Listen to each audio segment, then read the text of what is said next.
राम राम जी। कार्तिक माह में दीप दान का बहुत बड़ा महत्व माना जाता है। कार्तिक महीने में हमें 108 बाती का दीपक प्रज्वलित करने से भी पुण्य फलों की प्राप्ति होती है और 365 बाती का दीपक बनाकर भी हमें पुण्य फलों की प्राप्ति होती है। नहीं तो 11, 5 जितने भी हों दीपक अवश्य प्रज्वलित करने चाहिए। 365 दीपक प्रज्वलित करने के लिए पहले एक कलाया लें, फिर उन्हें गिन लें, उसमें 10 हैं 7 हैं, उसके हिसाब से 365 बाती बना लें।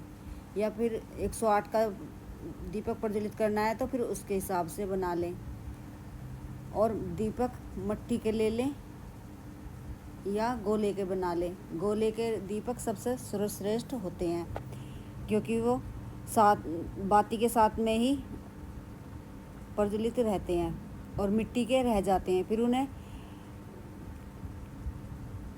जल प्रवाहित करने के लिए जाना पड़ता है या मिट्टी पानी में भिगोकर उन्हें गलाकर किसी गमले में डालना होता है। और गोले के जो दीपक हम बनाकर प्रज्वलित करते हैं वे उनकी हमें टेंशन नहीं रहती, वो अपने आप प्रज्वलित हो जाते, सारे जल जाते हैं। ये दीपक पूर्णिमा तक हमें प्रज्वलित कर देने चाहिए। रोज कर रहे हैं स्नान करने के बाद में तो अच्छा है, और नहीं कर पा रहे हैं तो 108 बाती का दीपक पीपल वृक्ष के नीचे प्रज्वलित करके आएँ। 365 बाती बनाकर भी 5 दीपक 11 दीपक बना लें, गोले के या मिट्टी के ले लें, उनमें बाती लगाकर प्रज्वलित करें। एक अपने पूजा घर में करें सबसे पहले दीपक प्रज्वलित। दूसरा दीपक तुलसी महारानी के पास में करें। एक केले के वृक्ष के पास प्रज्वलित करें। एक पीपल वृक्ष के पास करें। और शिव मंदिर में भी दीपक प्रज्वलित करना चाहिए।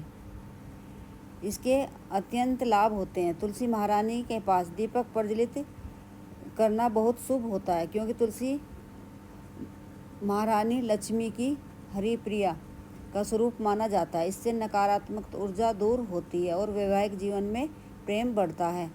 तो तुलसी महारानी के पास दीपक अवश्य प्रज्वलित करना चाहिए। घर के मुख्य द्वार पर दीपक जलाने से घर की रक्षा होती है और माँ लक्ष्मी का आगमन होता है। तो घर के मुख्य द्वार पर भी दीपक अवश्य प्रज्वलित करना चाहिए। नीचे सफ़ेद तिलों का आसन दें या पुष्पों का आसन देकर दीपक प्रज्वलित करना चाहिए। सीधा जमीन पर दीपक हमें नहीं रखना चाहिए, इस बात का भी ध्यान रखना चाहिए। और जो केले के पास दीपक प्रज्वलित करेंगे पीले पुष्पों का आसन दें या हल्दी का आसन सतिया बनाकर आसन दे, उसके ऊपर दीपक प्रज्वलित करने से शुभ फलों की प्राप्ति होती है। ईशान कोण में भी दीपक प्रज्वलित करें। उत्तर पूर्व दिशा की तरफ तिल के तेल का दीपक जलाने से घर के कष्ट दूर होते हैं और धन प्राप्ति के योग्य बनते हैं। पीपल के पेड़ के नीचे दीपक प्रज्वलित करने से पीपल के पेड़ के नीचे जलाकर उसकी पीपल वृक्ष की परिक्रमा करने से कर्जों से हमें मुक्ति मिलती है, धन लाभ के योग बनते हैं। इसलिए कार्तिक महीने में हम अगर स्नान दान दीपदान नहीं कर पाए हैं तो हमें इन लास्ट के दिनों में दीपदान अवश्य करना चाहिए। और गौशाला जाकर गौ माता की सेवा भी करनी चाहिए और गौ माता कुछ ना कुछ खिला के भी आना चाहिए। और वहाँ पर भी कार्तिक महीने में एक दीपक अवश्य प्रज्वलित करने से शुभ फलों की प्राप्ति होती है। गौ माता के चरण स्पर्श करें, कुछ खिलाएं, हरा चारा खिलाएं, जो भी साथ में हो, सब्जी हो, फल हो, रोटी हो, वो खिला के आना चाहिए। और सड़ा हुआ ना खिलाएं, बासी ना खिलाएं, ताज़ा भोजन गौ माता को खिलाना चाहिए, ना झूठा खिलाना चाहिए, इससे भी हमें दोष लगता है। इस बात का ध्यान अवश्य रखें। तुलसी महारानी के पास भी दीपक अवश्य प्रज्वलित करने से हमें शुभ फलों की प्राप्ति अतिशीघ्र होती है। पीपल के नीचे दीपक कार्तिक महीने में जलाना बेहद शुभ माना जाता है।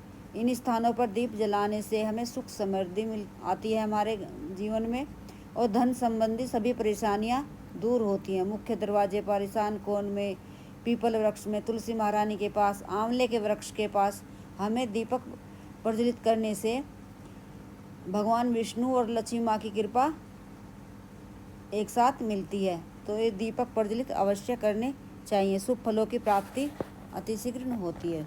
और दीपक अच्छे से सजा लेने चाहिए, हल्दी से, कुमकुम से दीपक सजाकर फिर दीपक प्रज्वलित करें। और दीपक में तिल डाल लें या खील डाल लें, कुछ ना कुछ दीपक भी, हल्दी डाल लें, दीपक में कुछ ना कुछ डालकर दीपक प्रज्वलित करना चाहिए। ये थोड़ा मीठे का दाना भी डाल कर दीपक प्रज्वलित कर सकते हैं। मिट्टी के मिले तो मिट्टी के, आटे के बनाकर प्रज्वलित करें तो आटे के, नहीं तो गोले के दीपक में प्रज्वलित करें, अवश्य करें।